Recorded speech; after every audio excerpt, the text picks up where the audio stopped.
So CBTs can be accessed in three ways. You can access via the Mint training management system, and that's fti.mint-online.com, where there'll be a link to the learning management system. You can go directly to the Pelasys Learning Management System's website and log in there. That's at fti.pelasys.com. Or you can download the Pelasys CrewPad application to an iPad, and you can run the application there.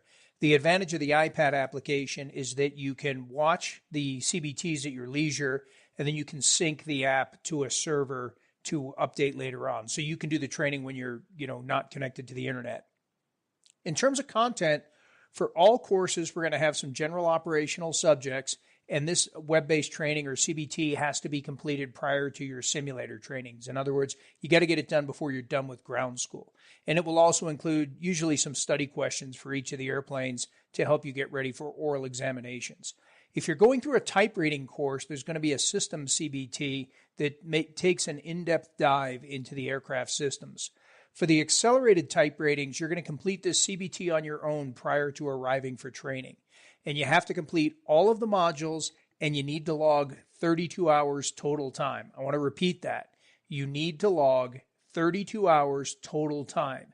In practical terms, that probably means you'll need to watch the CBTs twice. The first time through will give you an overview. The second time through will give you a more in-depth understanding, but more importantly, it'll get you to the total of 32 hours. That's the FAA's requirement that allows us to get you to 40 hours of ground school when it's combined with the 8 hours in class. You got to sync the app to update the lessons to the server, and that's a good idea to do periodically so that if something happens to your iPad, you don't lose all the time you spent running through the CBTs.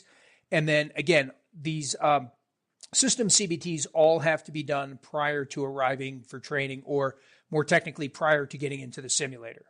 If you're attending a full-length type rating course, the CBT is available for review, but you're going to cover the CBTs in class with an instructor. We do still expect the pilots to complete the review of the aircraft manuals that we outline in the Prep for Training section of the lesson plan, though.